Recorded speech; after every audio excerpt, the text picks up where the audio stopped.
අසල ගන්න. වීඩියෝ එකකින් නෑ වීඩියෝ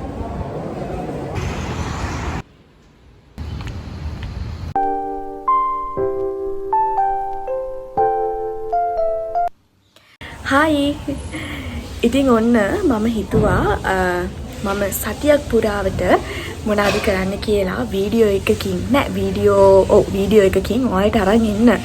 ඉතින් ඇත්තටම මේ ඇවිල්ලා සතියේ මැද මම වීඩියෝ කරගෙන ආවා ගිය සතියේ සිකුරාදා ඉඳලා. ඉතින් අද මේ සතියේ සිකුරාදා.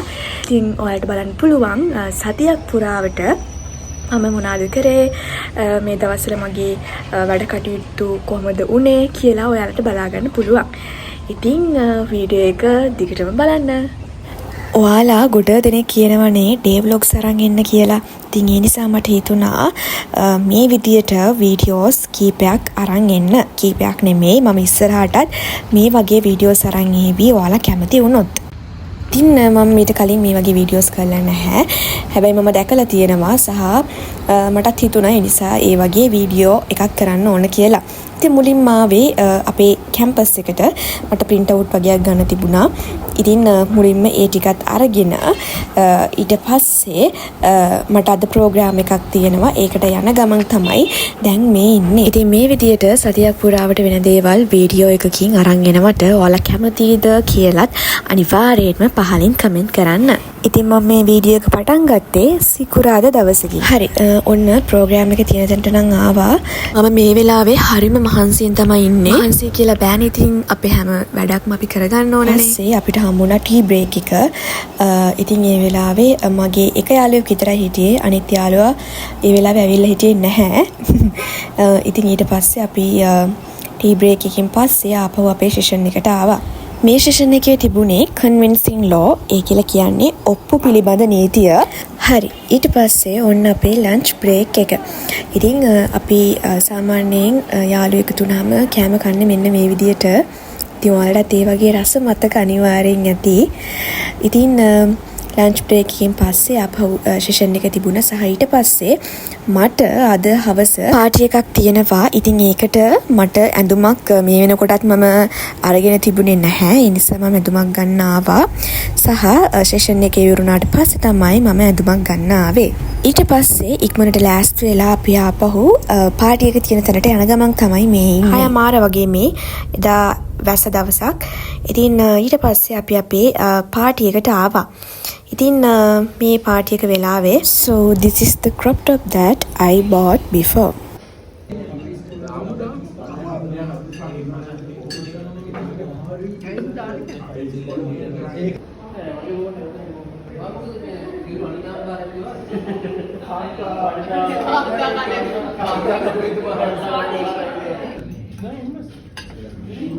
ඔන්නේ විදියට තමයි එදා දවස් ඉවරුනේ. හරි එදා දවස් ඉවරයි. මේ ඊට පස්සේ දවස මේ ඇවිල්ලා සෙනසුරාදා දවසක් අපිට තිබුණා ඇසයින්මන්ට් එකක් කරන්න. ඒ නිසා මගේ යාළුවයි අපි හිතුවා කැම්පස් එකට ඇවිල්ලා ඇසයින්මන්ට් එක කරනවා කියලා. ඉතින් ඒ නිසා කැම්පස් එකට ආවා. කැම්පස් එකට එන්න ප්‍රධානතම හේතුව අපිට එතකොට එක දිගටම අපේ මේ වැඩේ කරගෙන යන්න පුළුවන්. හරිම ලේසි සහ හරිම නිදහස්. ඒ නිසා තමයි අපි කැම්පස් එකටම ආවේ. ආර්ට් එකේ ස්ටඩි ඒරියා එකට. ඉතින් මේ තියෙන්නේ අපේ කැම්පස් එකේ ආර්ට් ෆැකල්ටි එක. ඉතින් හරිම ලස්සන තැනක්. ඉතින් ටික වෙලාවකට පස්සේ අපි ආවා ආර්ට් එකේ කැන්ටින් එකට. මං කලින් කිව්වනේ අපි කලින් දවසේ ඉගෙන ගත්තේ කන්වින්සිං ලෝ කියලා. එහෙමත් නැත්නම් ඔප්පු ලිවීමේ නීතිය. ගොඩාක් දෙනෙක්ට තියෙන ප්‍රශ්නයක් තමයි නීතිඥවරයෙක් වුණාට පස්සේ එයාලට තියෙන ජොබ් ඔපචුනිටිස් මොනවද කියලා. ඉතින් ඔයාට පුළුවන් ඔප්පු ලිවීමේ නීතිඥවරයෙක් වශයෙන් උත් කටයුතු කරන්න. මේ ලයිසන් එක ඔයා ගත්තට පස්සේ ඔයාගේ නමට ඉස්සරහින් නොටරි එහෙමත් නැත්නම් නොතාරිස් කියන කොටස ඇඩිෂනලි ඇඩ් වෙනවා. ඉතින් මේකත් ලෝයර් කෙනෙක්ට තියෙන ජොබ් ඔපචුනිටි එකක්. ඔන්න දැන් වෙලාව දවල් එකට වගේ පොඩි බ්‍රේක් එකක් අරගෙන අපි ආපහු ස්ටඩි කරන්න පටන් ගත්තා. එයා කියන්නේ එයා ලස්සනට ගන්න කියලා. මං කොහොමත් එයාව ලස්සනටම තමයි ගන්නෙ. මට ඉන්න යාළුවන්ගෙන් හොඳ යාළුවෙක් තමයි මේ ඉන්නේ. හරි දැන් මම කියන්නම් අපි කරන්න ආපු assignment එක ගැන. මේක practical training program එකේ assignment එකක් law college එකේ. ලෝය කෙනෙක් වෙන්න කලින් ප්‍රැක්ටිකල් ට්‍රේනින් ප්‍රෝග්‍රෑම් එකක් තියෙනවා මාස 6ක. ඉතින් ඒකෙදී අපිට උගන්වන්නේ හරිම ප්‍රැක්ටිකල් කරුණු කාරණා නීතිය සම්බන්ධයෙන් තියෙන. ඒ වගේම ඒකෙදී අසයින්මන්ට් කරන්න, ගෲප් අසයින්මන්ට් කරන්න, වයිවා කරන්න වගේ දේවලුත් අපිට තියෙනවා. ඉතින් අද අපි ආවේ අපේ ගෲප් අසයින්මන්ට් එක කරන්න. හරි, දැන් නම් මේ වෙලාව හවස 5ට වගේ. So we are hope to go to boarding. අපි සම්පූර්ණ අසයින්මන්ට් එකම කරලා ඉවර කරේ නැහැ. අවශ්‍ය කරන මූලික අයිඩියා එක අරගෙන ඒ අවශ්‍ය කරන දේවල් ටික හදාගත්තා. සහ අපිට තව මේකේ ෆුට්නෝට් දාන්න තියෙනවා, කන්ක්ලූෂන් එක හදන්න තියෙනවා. ඉතින් මේ දේවල් ටික අපි ඊට පස්සේ දවසේ හදනවා කියලා තියාගත්තා. සහ අපේ ගෲප් එකේ අපේ තව යාළුවෙක් ඉන්නවා. ඉතින් එයා දාවේ නැහැ. ඉතින් ඒ විදිහට තමයි අපි අපේ අසයින්මන්ට් එක ඒ දවසේ කරලා ඉවරුනේ. හරි. ඒ දවස් ඉවරයි. මේ ඊළඟ දවසේ මේ දවසේත් අපිට සෙෂන් එකක් තිබුණා. ඉතින් අපි ඒකට ආවා. ඇත්තට මේ උගන්වන වෙලාවේ කොහොම හරි මේ අපි වාඩිලා ඉන්න තැනින් එහාට මෙහාට බිස්කට් එකක් පාස් වුණා. ඒ නිසා අපිටත් බිස්කට් එකක් හම්බුණා.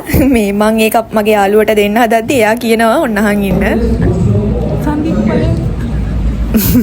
පණ්ඩිත කතාවක් කියපු නිසා එයාට ඒ වෙලාවේ බිස්කට් හම්බුනේ නැහැ. ඊට පස්සේ හම්බුනේත් නැහැ. ඒ වෙලාවේ හම්බුනේත් නැහැ.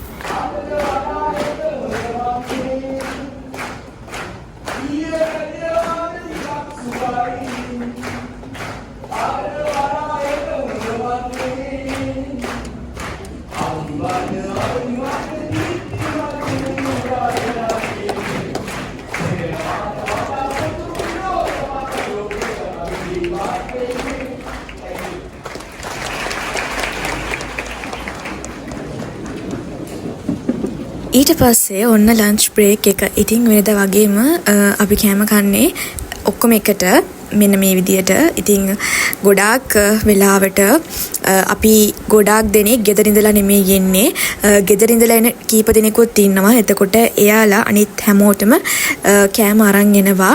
ඉතින් ඉස්කෝලේ කාලේ ඉඳලා කැම්පස් එකට එනකම්ම මට ඒ වගේ යාළුවෝ ගොඩාක් ඉඳලා තියෙනවා. මොකද මම බෝඩ් වෙලා තමයි ඉස්කෝලේ ගියේ සහ කැම්පසුත් හොස්ටල් හිටියා, බෝඩින් වල හිටියා. ඉතින් ඒ නිසා O level කරන කාලේ මගේ හිටපු හොඳම යාළුවා තමයි නවෝදා. ඉතින් නවෝදගේ අම්මා හැමදාම මටයි නවෝදටයි දෙන්නටම කෑම එවනවා.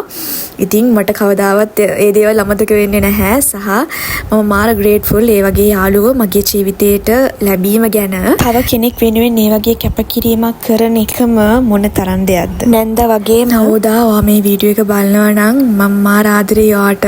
thank you so much. ඒ හැම දෙයකටම. හරි, සෙෂන් එක ඉවරයි. ඉතින් මේ දවස ගත වුණේ මෙන්න මේ විදියට. අපි දැන් යන ප්‍රෝග්‍රෑම් එකක් තියෙනවා. ඒකට තමයි අපි දැන් යන්නේ. මෙන්න මේ දවසේත් අපිට ප්‍රෝග්‍රෑම් එකක් එහෙම නැත්නම් සෙෂන් එකක් තිබුණා. අපි ඉතින් ඒකට ආවා. ලෙක්චර්ස් අස්සේ මෙන්න මේ වගේ රස කෑමත් හම්බුණා. සහ එදා පවර් කට් එකක් තිබුණා. ඒ නිසා සෙෂන් එක කලින්ම ඉවර වුණා. සහ ඒ ලෙක්චර් එක ආපහු රීෂෙඩියුල් වුණා.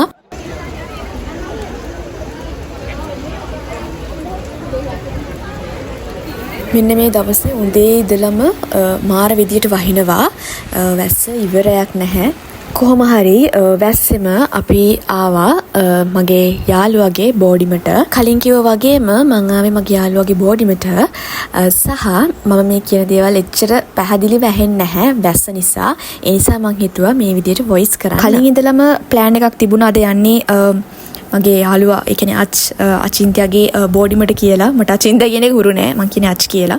අච්ගේ බෝඩිමට කියලා. ඉතින් අපි එන ගමන් කෑම එකක් අරගෙන ආවා. ඊට පස්සේ හදන්නේ දැන් කෑම එක කන්න. මම කාලෙන් කාලෙට කන්න ආස කෑම වෙනස් වෙනවා. ඉතින් ඒ දවස්වල මම ආසාවෙන් හිටියේ සම්බෝල කන්න. කොහොම හරි මේ සම්බෝලේ කරහයි සම්බෝල හම්බුණා කන්න.